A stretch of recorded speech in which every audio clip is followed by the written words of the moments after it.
watching Leafs Morning Take with host Nick Alberga and former NHLer Jay Rosehill. The show starts now. All right, what is good, everybody? It's time for the Wednesday edition of Leafs Morning Take presented by Betano. Nick Alberga and Carter Hutton with you. What's going on, Huts? I'm back, baby. Finally. You guys honestly sent me. I thought I got sent on waivers here. Finally got called back up. It feels real good. How you doing, buddy? I'm fantastic, back in the mix, and I know you played like Dominik Hasek before, but maybe you're playing like Ilia Samsonov now, which same difference, right? I mean, we got to talk about that, man. The mentality behind the position. There's just so much to cover, and that's why I love having you as a co-host sometimes, just to bring us behind the mask because it's such an intriguing position, you know.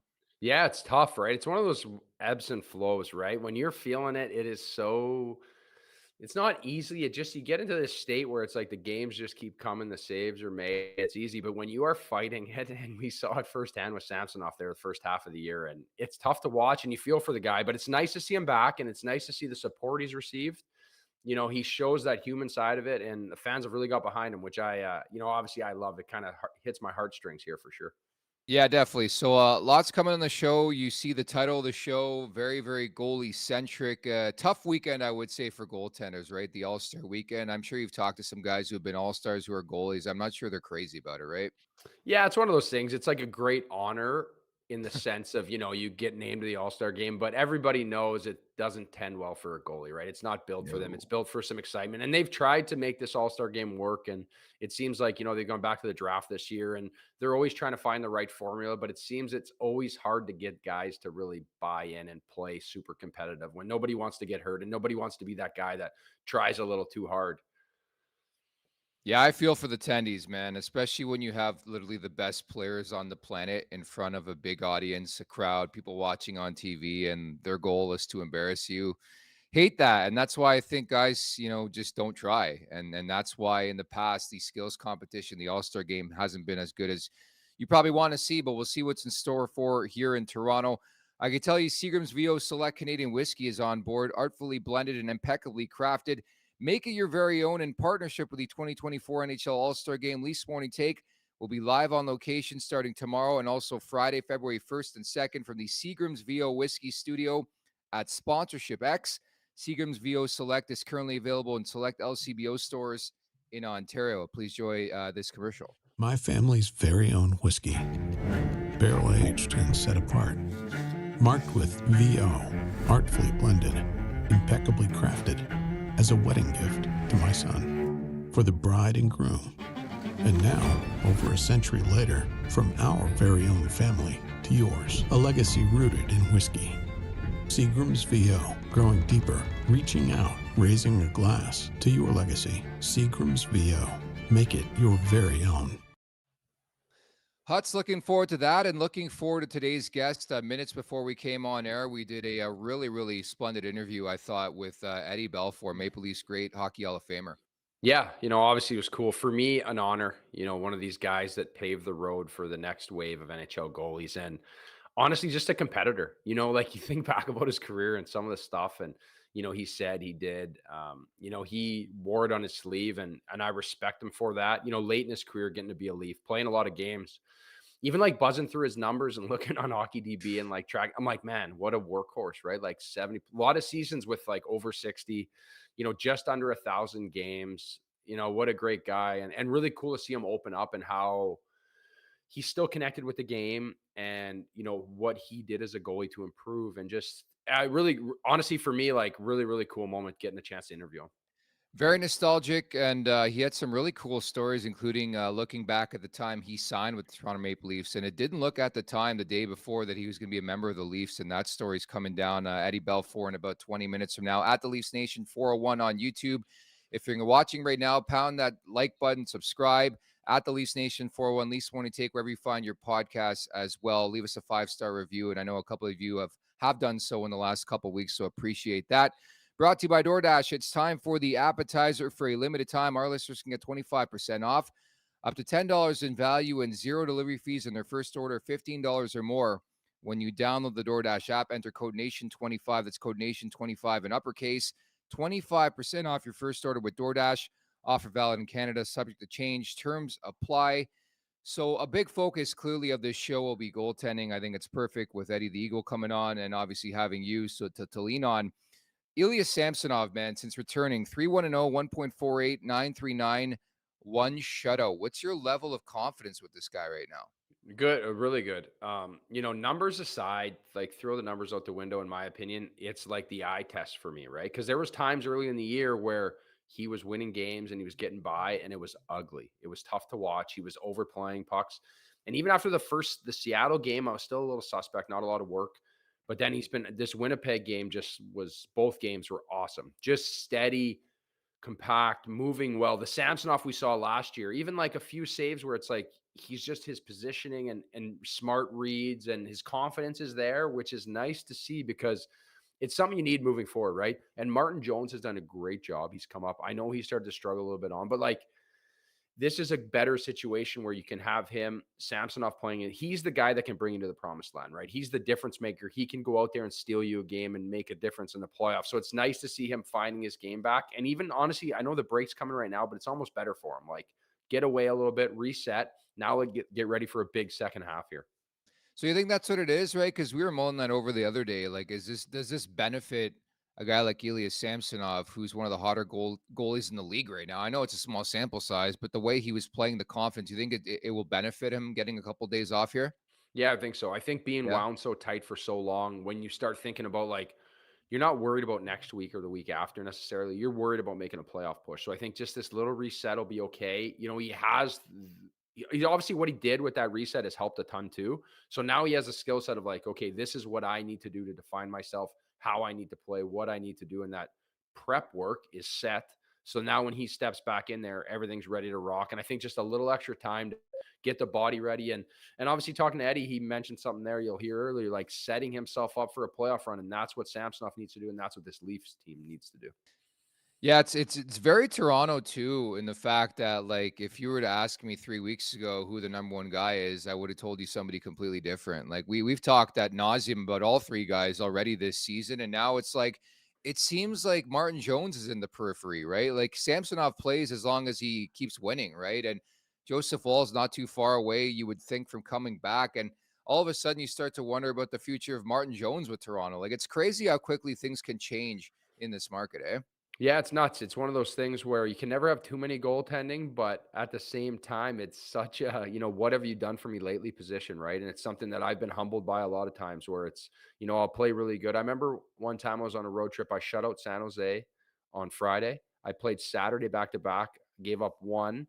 Then we came home and I lost to Ottawa 5-3. The next night, they didn't even bring Jake Allen on the trip. And I just sat in the stands watching. Like, it was wild. I was like blackballed because we were struggling. So it's like sometimes they need a scapegoat too, right? Where I think having Martin Jones, Joseph Woll, hopefully Woll can come back and find form. Now you got three options. That's what we want. We want options here because who's playing well for me, who's hot, and then you can run with guys. If a guy's struggling, get another guy in there. And you look at all these other teams, look at the success like Connor Ingram's having, Alex Lyon, these guys that are not humongous names, but you get hot at the right time can make a world of difference for a team like this.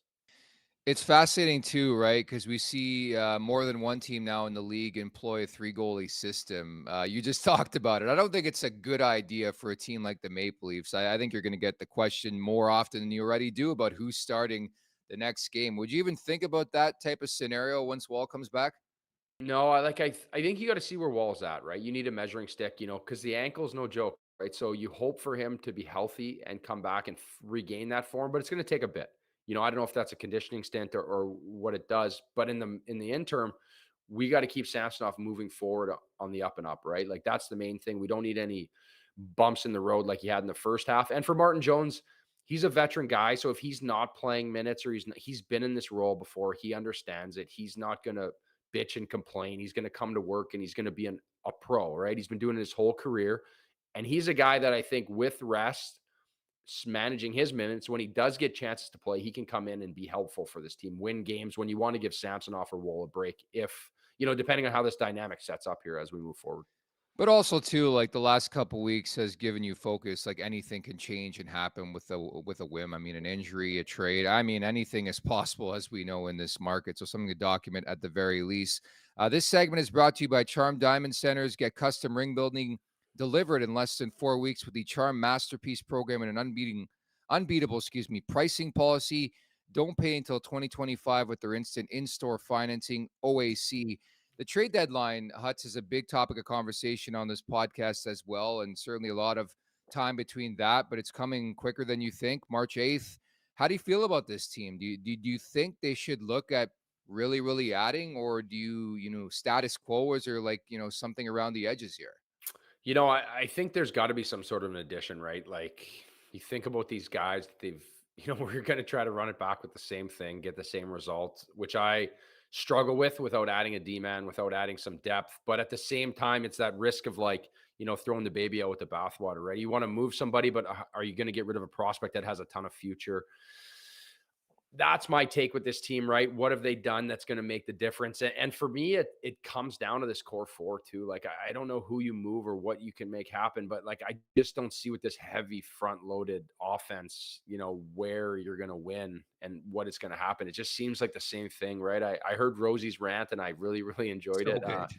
Right. And he's usually bang on when he goes off, but it's the truth though, right? Like, what have they done for you lately other than these personal accolades? You need to find something that's going to be a winner in the playoffs, because at the end of the day, that's what this market wants. And that's what I think overall, everybody who's part of this team, they need to find a way to win and get over that hump. And right now it seems like we're just going through deja vu land again.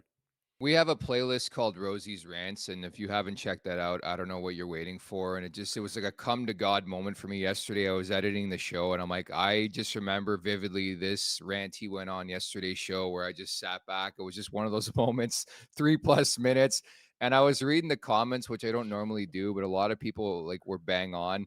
It was a breakdown of the last 8 years in 3 minutes for Rosie. He's just so effective at that. And he just hit everything. He shot down fucking Shanahan and the core four. I thought it was perfectly put. So make sure you go check it out on our YouTube channel at the Leafs Nation 401. But I tend to agree with you. I mean, the only caveat I would throw, if you can find somebody, and maybe it's not a Chris Tanev, maybe it's a Noah Hannafin, where you'll have an elite ability to re-sign that guy, then I'd be more open to trading, one of your prospects, list the name.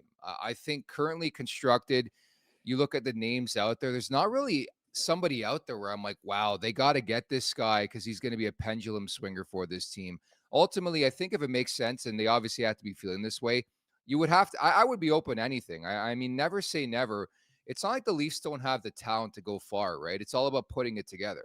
No, I agree. And, if you can get someone that's going to be a Leaf for a while, right? I just think the risk of a rental player makes no sense when you're going to lose an asset.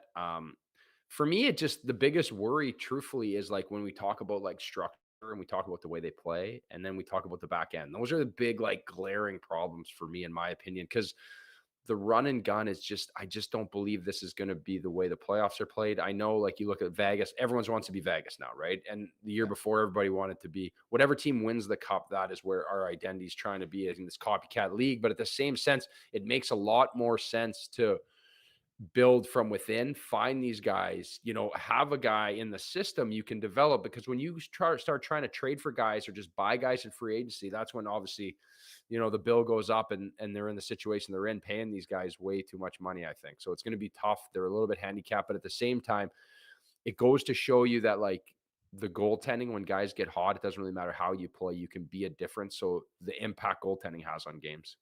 Not to play devil's advocate, because again, I agree with everybody on all the great hosts we have on this podcast, you, Stewie, Rosie, of course, that I wouldn't say they owe it to the core, because they've had it, opportunity time and time again. But my wonder is if you don't buy at the deadline or don't actively go after it, how that translates, knowing that it's another year wasted. Again, anything can happen. You could not make a trade at the deadline. You can get to the postseason, something clicks for this team and they go on a run. But revisionist thinking, can you make that decision knowing who you have on your roster?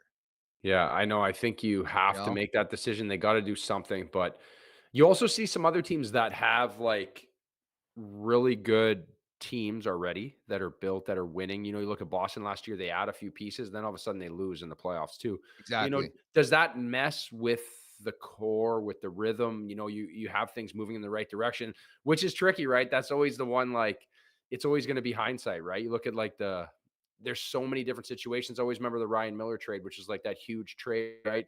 St. Louis gets him from Buffalo. It's like, that's the piece they needed. And then he couldn't play in that system because he was used to getting 40 shots a night and getting peppered, right? So some other guys come from different teams, different systems.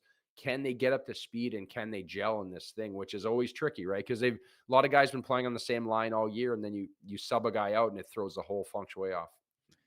Name Canada's best mattress on Canadian Living. Douglas is loved by more than 200,000 Canadians, and they're backed by over 10,000 five-star reviews. The best part about it, Douglas has a very easy online ordering system, so you can avoid those pushy salesmen. I hate them. Everything's delivered in a box right to your doorstep with free shipping available coast to coast to coast. Meantime, thanks to Douglas's industry-leading risk-free trial that spans 1 year in duration, if you don't like your mattress, you can get a refund, no questions asked, which is great.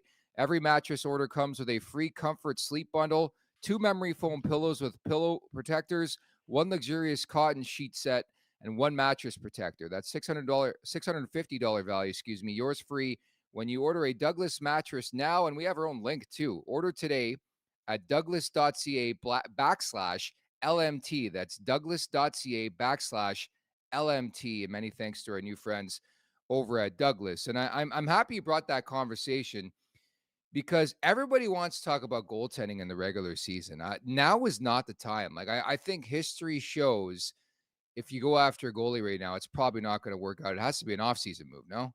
No, yeah, I agree. I think going now is just too risky. And again, it's almost one of those things like, who can get hot at the right time? Like, it's literally like True. something that wish you could negotiate in free agency. Like, okay, so when do you plan on getting hot this year? Because we're going to need you to get hot in this month, right? Like, because it's honestly one of those things. Like, you see different runs, even like Martin Jones per se, that the run he had in San Jose when at the Cup final, got hot at the right time, played really well. Like, there's so many different stories of guys playing well at the right time versus the fact of like, I always fall back on the fact that there's like, 5 to 10 guys that are just like the best in the world, that are elite. Like, even in my days when I was playing, like, not that I'm that far removed, but like, through over my 10, 12, played 12 years professionally, 10 in the NHL. There was guys that were just better. They were just better than everyone. Like, Carey Price was one of them for sure in my generation. You could just tell. You'd like play against him. You'd be like, man, this guy is just better than, he just does everything better. Playing with Pekka Rinne, you're like, man, this guy is 6'4", a freak, can do everything better than me. But like, I'm just as effective because I can manage a game too. So it's how you manage those games, how you can do that. But then at the same time, those guys are maybe more consistent, but there's all those guys that fill out the league that get hot at the right time. They're there for a reason.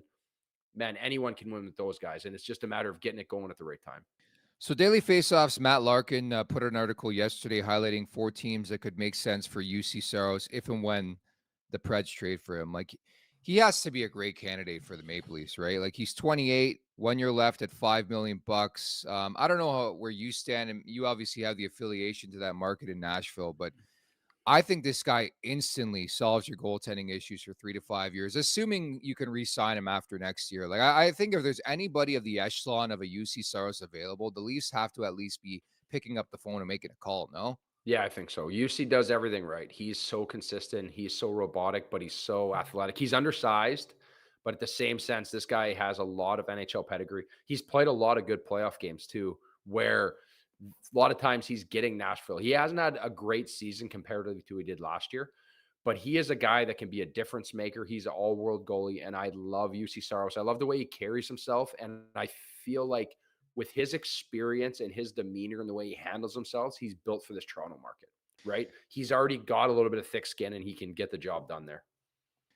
What do you think Nashville's thinking, right? Because to a degree, they dealt with this, 10 years ago with Pekka Rinne and UC Saros. But I wonder, I mean, Yaroslav Askarov is waiting in the wings in the minors. He's been excellent this year. I think at the very least, I think he's going to be the backup next season.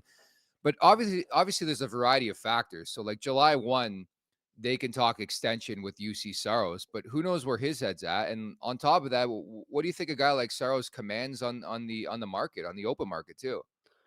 Yeah, he's definitely going to get a pay bump, right? So I don't know where his thoughts are at. Like at 28, you think at this point he's either going to want to get a max deal, right? Like gets 8 years if he's going to stay with the Preds, or if he's going to free agency, maybe he takes like a 3 or shorter deal for more money so he can play 3 good years on a good team and then really cash in too, right? It's kind of that tricky transition from, I find, from like 28, you're still like in your prime, but you're still seeing goalies at 31, 32 getting big tickets, right? So for him, he's kind of in the driver's seat. Obviously, he hasn't had like an unbelievable season, but for me, this guy he's confirmed good all around, good person, does everything right. Any team would kill to have this guy as their goalie.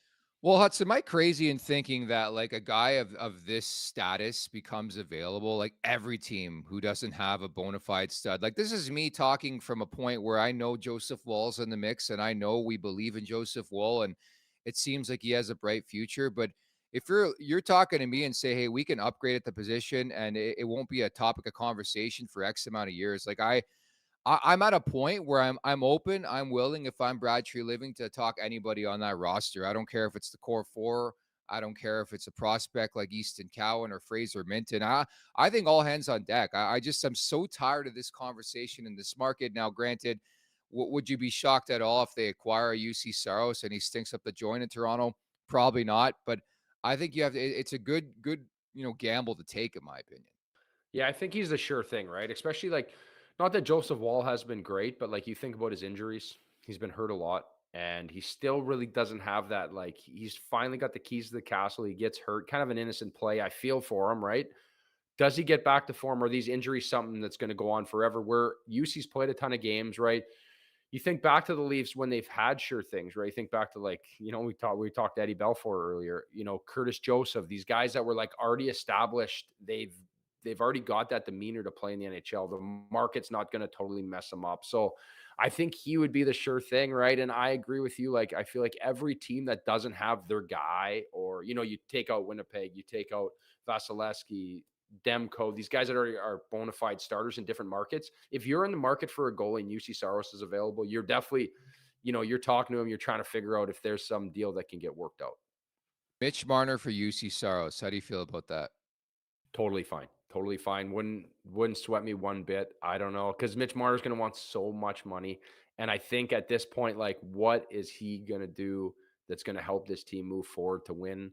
Where UC Saros, I think, gives them a much better chance come playoff time.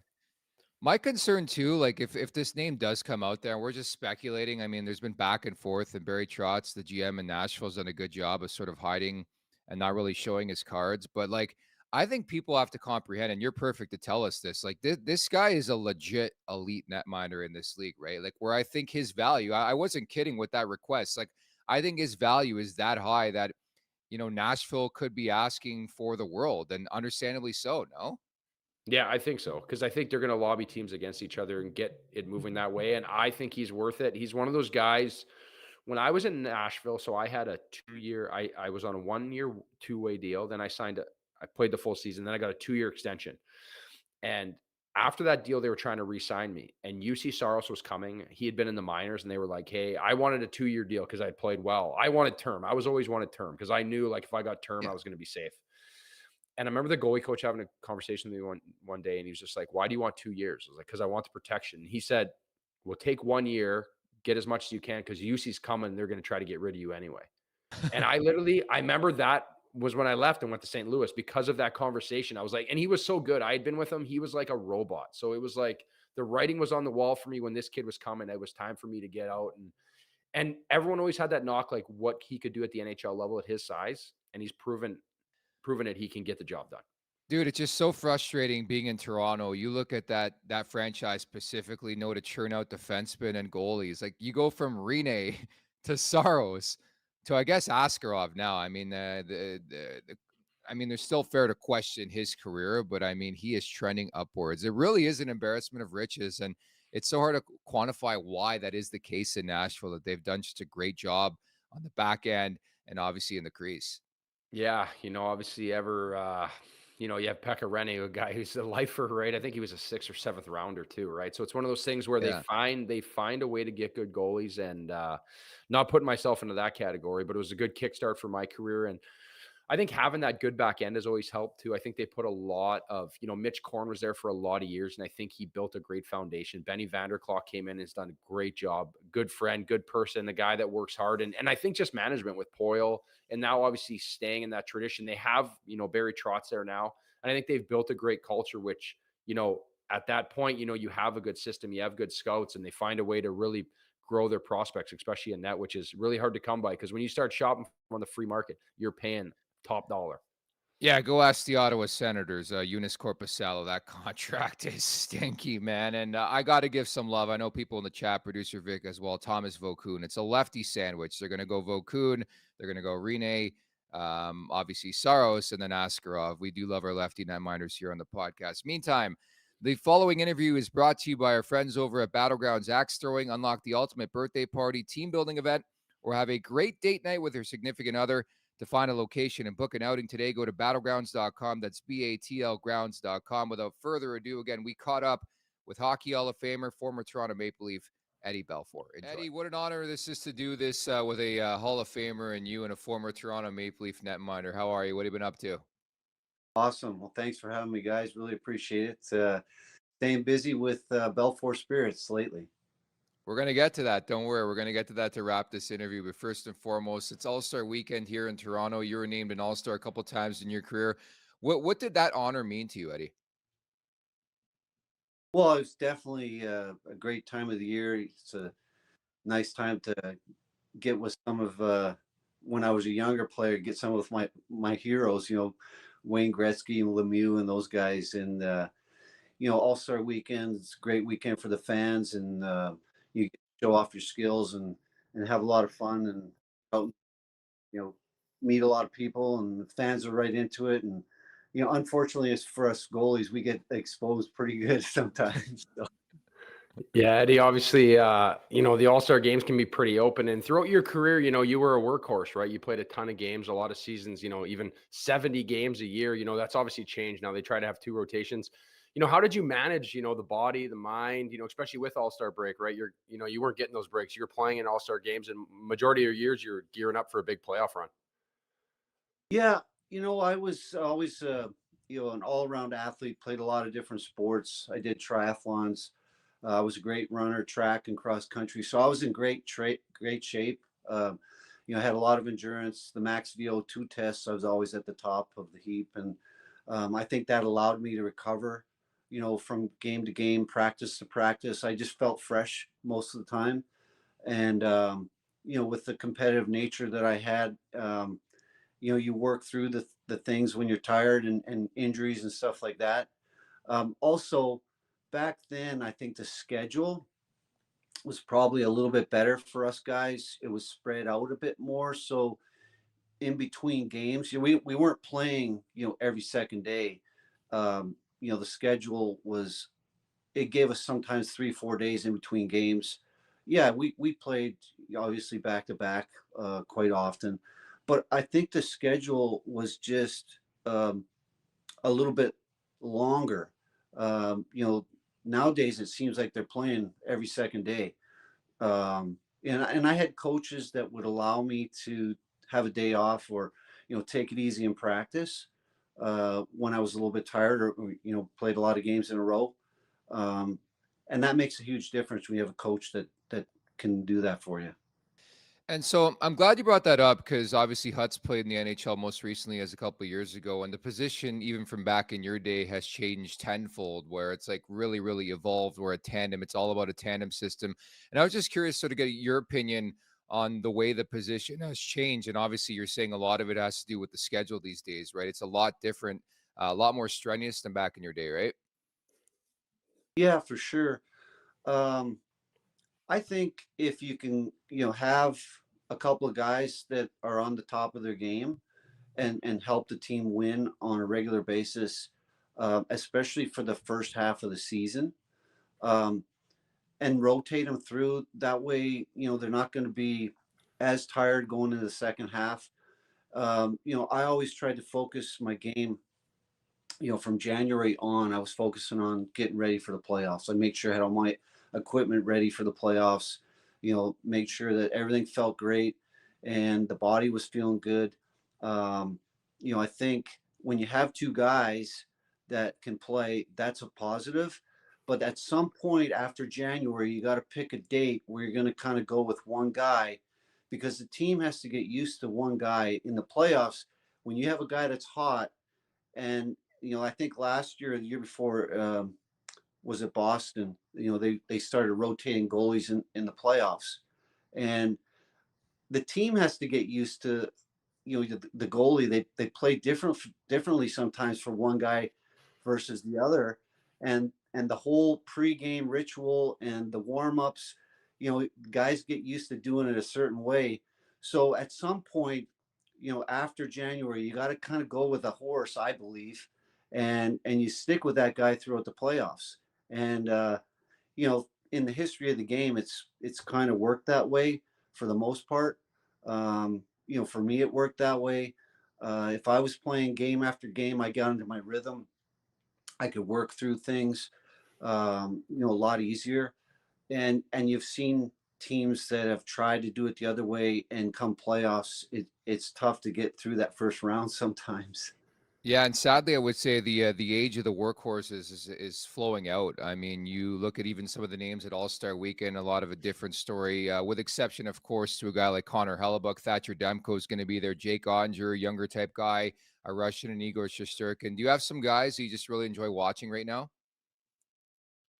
Well, Jake is fun to watch here in Dallas. I'm in Dallas, so I get to see him. He has a little bit of that old school way where he's acrobatic and making those pretty amazing saves. I love stuff like that. I was that type of goalie, do whatever it takes to stop the puck. If you're diving around, who cares? As long as you get the job done, you don't have to look pretty doing it. So I like those type of goalies. Do whatever it takes. Athleticism, obviously a huge part of his game. It's just it's fun to watch. Eddie, honestly, looking up to you, making my way into the NHL, and a guy like you, I grew up watching, and I feel like for you, you always had so much confidence, and you were just a guy that, you wanted to be in the big game, and you knew you were going to get the job done. I think for me, that was something I had to like grow into. I got to the NHL, was almost a bit overwhelming. Then as I got there, I got more internal confidence and like just almost arrogance to myself internally to be like, hey, I'm the man. How did you get that? Was that naturally easy for you, or something you kind of grew into, as you played? Because you're well known for that. And obviously everybody knows you got the job done and you won a Stanley Cup. Yeah, I think I was born with it. Thank God for that. He gave me that competitive nature and the confidence, and I hated losing at everything. Ever since I was like 4 or 5 years old, didn't matter what we were playing, I hated losing. And like I said, I played a lot of sports, which I think helped all that. I played basketball, which I was way too aggressive in basketball and got kicked out, fouled out almost every game. So you had to learn how to control that temper and that focus over, a long period of time. And thank goodness I did play all those other sports, because, once I got to the NHL, I was still very aggressive, probably led the league in penalties quite often as a goalie. And, but you got to have that focus and that confidence. You got to be your own best friend. Carter, as a goalie, bad things happen to us, bad luck. And you just like, sometimes when you're younger, you get pissed off at yourself and you get down on yourself. And then next thing, you give up another 3 goals, and it just, snowballs into, a 3-game, 4-game losing streak. So, I'd learned from Cal Botterill in Chicago. He was our sports psychologist. Mike Keenan brought him in. He's from Winnipeg, Manitoba. Him and I got, off to a great start. I loved him. I used a lot of his techniques throughout my career, and I think that was a huge help for me. Him and Vladislav Tretiak was my first goalie coach. I had him in Chicago also. So I had those guys in my corner that could help, tame me, I guess, and control the mind, help control the mind. And they taught me how to be my own best friend, and to focus on, just being in the moment, save after save. Don't play the scoreboard, just compete, and give 110%, which I always did. All that added up to a lot of wins and championships, and of course, I was very blessed to have been on so many great teams, and you can't win without being on great teams. That's true. And Eddie, I mean, it's interesting you bring that up because here in Toronto, Ilia Samsonov, a Russian netminder, the first half of the season, he couldn't stop a beach ball. They put him on waivers. He went on a bit of a sabbatical. Ever since he's come back, 4 appearances, he's 3-1-0. He's been really, really good. And obviously, you guys could speak best to it. I mean, you've played the position. The mental game, I think this day and age specifically, is just so strenuous and hard. And you talk about the schedule. I could totally understand why somebody would struggle with that. Like mental health is so big now, and that was plaguing Ilya Samsonov earlier this season. Well, playing in Toronto is not the easiest place to play either. So, uh, for the young goalies, I always feel a little sad for them. And I was lucky when I came to Toronto. I was a veteran, had won a Stanley Cup, and I could handle the press, much better than when I was a younger player. When I was in Chicago, I didn't handle the press that well. And in Toronto, we had a lot of help there in Toronto too. I had two guys always with me that would look out for me and bring me out with the press and then say, hey, Ed's got to leave. He's got to go do therapy or, be in the gym. And so they gave me like 10 minutes with the press and then they'd take me away. And so it was a tough deal in the beginning when I first got there to get used to it as a veteran. So the young guys nowadays, I like I said, I feel a bit sorry for them, but sometimes, it takes a kick in the ass. You get knocked down, and the cream always rises to the top. And I've been knocked down many a times throughout my career and my life, and you got that inner strength, and you just say, hey, I got to be better, and you find a way. You watch video, you get on the ice with your coach, you work on the things that maybe weren't working for you. You got to change your style a little bit. If I had played the same way throughout my career as when I was a rookie, I probably only lasted maybe 5-6 years. You have to learn to adapt and get better all the time and change your style. And even from year to year, with different guys coming in front of you, defense play a different way. You got to learn how to play with your defense. It takes a little while. So all that adds up. Yeah, Eddie, obviously something I can attest to. I feel like when I came in the league, the way I played, I had to adapt to survive, right? Especially I wasn't a big pick. I was nobody's baby. So I always had to work and find a way to, alter my game to get better. And for me, I look at your career and, you played a lot of games for the Leafs, right? And, you played for a bunch of different organizations. I guess maybe describe what it is like to play for the Leafs though. And, I know there's the off the rink, the pressure, but like the good side of it, like you're in the mecca of hockey and, you played a lot of good games, playoff games, regular season, just having that fan base comparatively to the other teams you played for. I absolutely loved it. And I love being, part of an organization that has the history, part of a city that has history and loves the game so much. And everyone's focused on the game, the Leafs. And I just absolutely loved it and cherished it. Loved going to the rink every day. Pat Quinn was our coach and GM. I loved him. He treated the boys, first class, treated us like men. And it was just an honor to play for the Leafs. And I just wish we could have, raised the cup while I was there. That would have been amazing.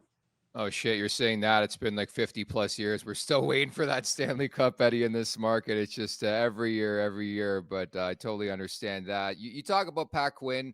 You talk about 2002 when you signed that contract on July 2nd. Maybe take us behind the scenes, like how everything came together and you became a member of the Toronto Maple Leafs. Because the one thing people forget is that you had the pressure of filling the big boots of a guy like Curtis Joseph too, right? Yeah, so that was quite an interesting deal there. I was actually talking more with Detroit at the moment, leading up to July 1st free agency. And my agent, Ron Seltzer, was like, Ed, I think we're going to end up signing with the Red Wings. And all of a sudden, July 1st, midnight comes and we get a call from Toronto. And we're like, where did that come from? Well, little did we know Curtis left Toronto and signed with the Red Wings, and the Red Wings chose Curtis over me. And I said, okay, well, that's awesome because I love the Maple Leafs. That's my mom's favorite team. So let's go. And, signed the contract. Pat Quinn, I loved him right from the start. Always looked up to Pat, and it was just an amazing time. Obviously, being through free agency myself, having similar things, there's only so many seats at the table, right? I think people don't understand that. And obviously, the category that you and Curtis Joseph are in are a lot of different than the category I was in. But in the same sense, right, there's only so many jobs. And I don't know if people understand totally how that works. And, the pressure that went on over your career, even as a guy, you're trying to make this right decision. Was that something you guys would always have thought into, or would you go and do you ever have your teams kind of slotted out? You knew where you wanted to be, and how was that process for you?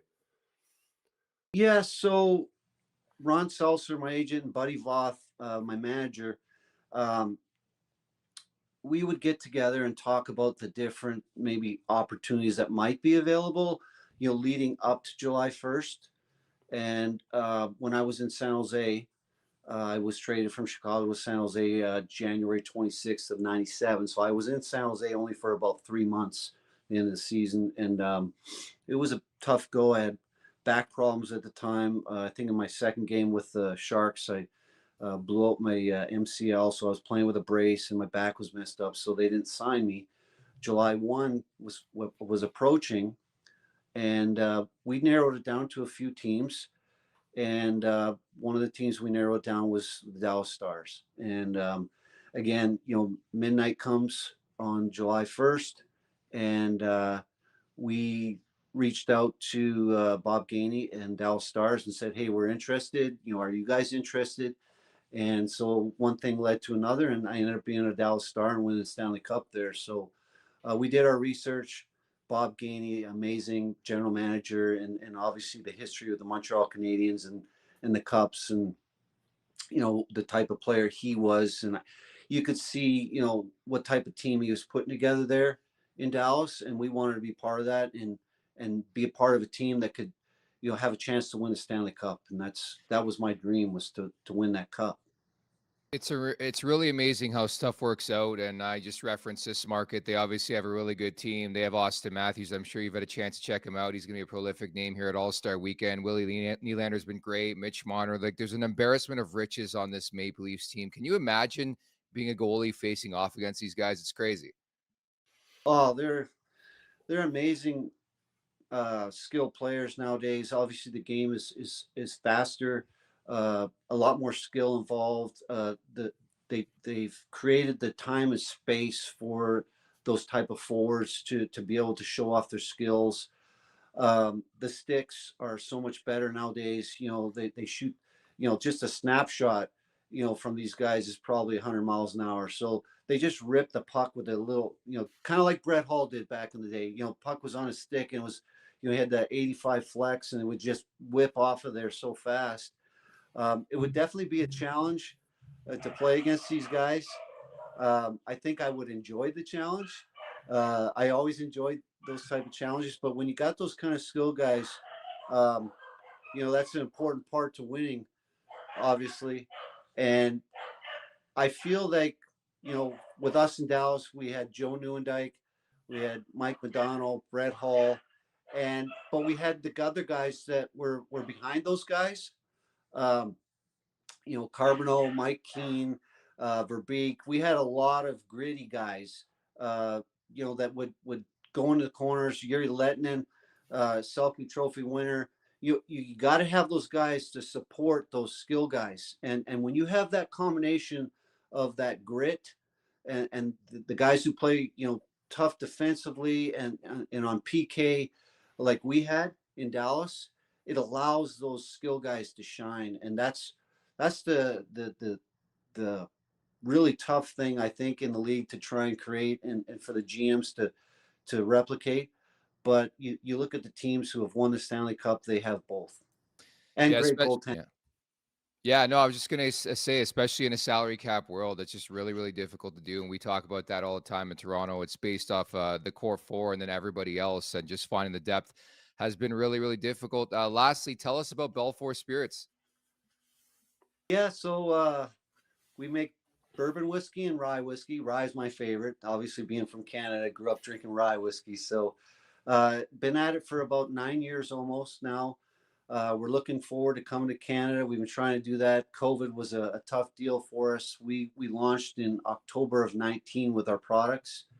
And then I wasn't able to come to Canada for about 3 years. So we're looking forward to bringing Belfour Spirits to Canada and sharing our great rye whiskey and with fellow Canadians. And it's been a lot of fun, very social environment, just the same as it was for my hockey career.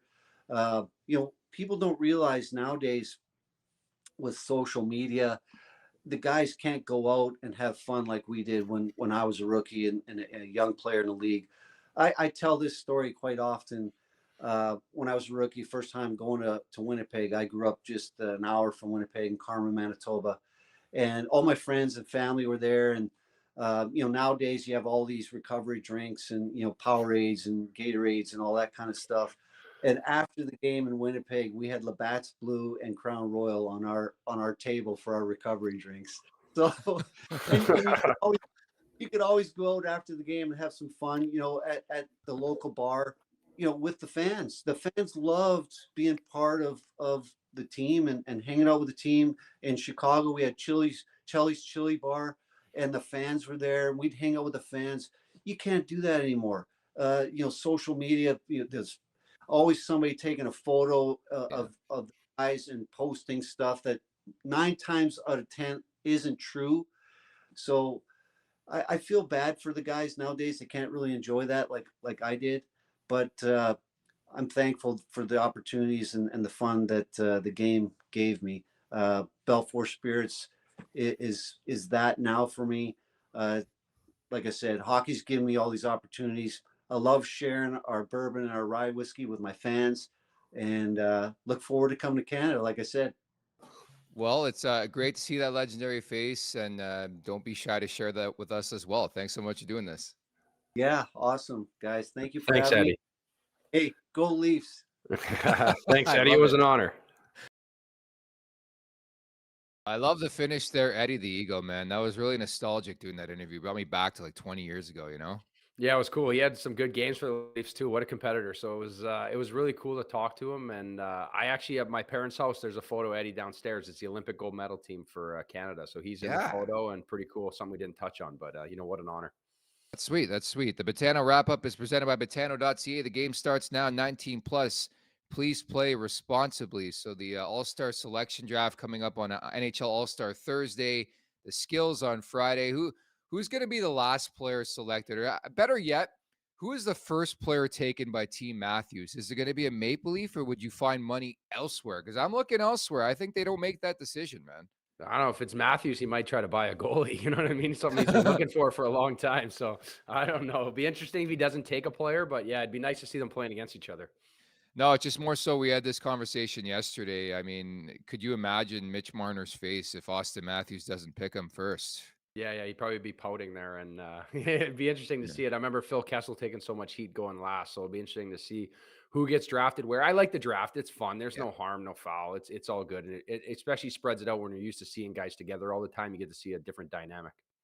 Can't forget the skills competition on Friday as well. The winner of the whole competition will win $1 million, and presumably they'll probably spend it on King Street West. And hopefully, I'm there to reap the benefits of that. Well, Huts, excellent stuff. Killed him, my man. Eddie Belfour was fantastic as well. We'll talk soon, okay? Yeah, thanks for having me, Nick. You have a fun time this weekend, and stay out of trouble. I will try my very best. Again, Jay Rosa rolling into town. We're going to be at Sponsorship X coming up tomorrow and Friday, so stay tuned for that. Some great guests cooking in terms of a lineup as well. Thank you to everybody in the chat. Fantastic stuff at the Leafs Nation 401. Again, thank you to Ed Belfour, and thank you to producer Vic. That's Carter Hutton. I'm Nick Alberga. Talk on Thursday. Take care. Make sure to check out more of our content right here on the Leafs Nation YouTube page. We got long form interviews. We got clips. We got epic rants by Jay Rosa. We simply have it all. And don't forget, you can find out much more at theleafsnation.com. Thanks so much for watching.